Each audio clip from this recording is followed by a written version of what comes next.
এখানে যা আমাদের প্রশ্ন হলো, যেখানে কেন্দ্রীয় সরকার, রাজ্য সরকার এবং মিজোরাম গভর্নমেন্টের মধ্যে ব্রু লিডারদের সাথে চুক্তিটা হয় এবং এটা গভর্নমেন্টই ঠিক করবেন কোথায় কাকে রাখা হবে।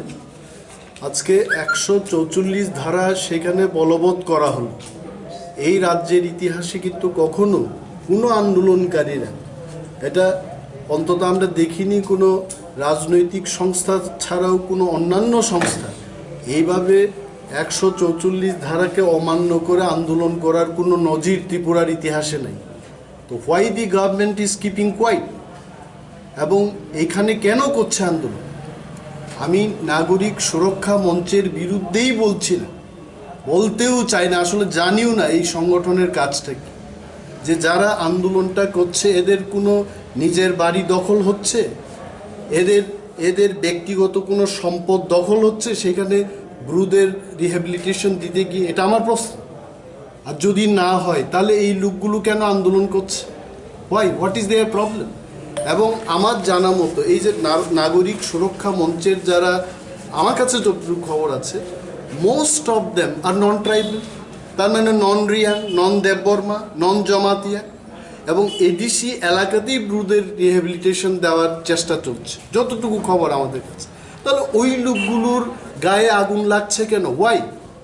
এবং এইখানে একটা জিনিস দেখুন, ত্রিপুরা রাজ্যের ইতিহাসে আমরা যারা ত্রিপুরার নাগরিক, আমরা জানি যে এই রাজ্যের সবচেয়ে পিছিয়ে পড়া হচ্ছে রিয়াংরা, এবং তাদের জন্য আলাদা করে একটা দপ্তর আছে, আপনারা জানবেন, পিজিপি, প্রিমিটিভ গ্রুপ প্রোগ্রাম বা প্রজেক্ট করে একটা দপ্তর আছে তাদের দেখাশোনার জন্য। যখন তাদেরকে একটা কিছু দেওয়া হবে, কি করে তারা বলতে পারে যে রিফিউজি কাদের বলে? First they should make it clear. Refugee হচ্ছে ভারতবর্ষের বাইরের থেকে যারা এসছে তারা রিফিউজি। আমার মিজোরাম থেকে যারা আসছে, মিজোরাম এই দেশের একটা অঙ্গরাজ্য, সেখান থেকে যদি কেউ আসে আমি রিফিউজি বলবো তাদের? How can they say that they are refugee? Objectionable. এবং আরেকটা ব্যাপার হচ্ছে, এই রিয়াংদের মধ্যেই কিন্তু 25 বছর টানা এমপি ছিলেন পূর্ব ত্রিপুরার সাংসদ বাজুবন রিয়াং। সেইকালে রিয়াং বাবু কিছু করেননি কিন্তু, এবং সিপিএম সরকার কিছু করেনি তখন। আর এখন সেই নাগরিক সুরক্ষা মঞ্চে গিয়ে সিপিএম নেতৃত্বরা বক্তব্য করছেন, আর এখানে রাজ্য পরিচালনা করছে বিজেপির নেতারা গিয়ে সেখানে বক্তৃতা করছেন। কি চায় তারা? What they want? মানে এই রাজ্যে একটা বিশৃঙ্খলার পরিবেশ সৃষ্টি হোক, এটা চায়? বলছে যে এটাকে নিয়ে তারা ন্যাশনাল হাইওয়ে অবরোধ করবে। অবরোধ কি অন্যরা পারবে না? পারবে না অন্যরা অবরোধ করতে? দিজ আর অল আমাদের সাংবাদিক, এই রাজ্যের আপামর জনগণ, আমাদের সবাইকে দায়িত্ব নিতে হবে যে এই ত্রিপুরায় শান্তি শৃঙ্খলা যেন বজায় থাকে। আইন পিটেড ইট ইজ স্ট্যান্ড।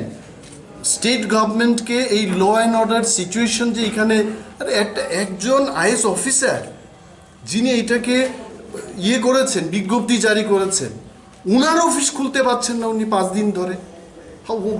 কি হচ্ছে এটা কি?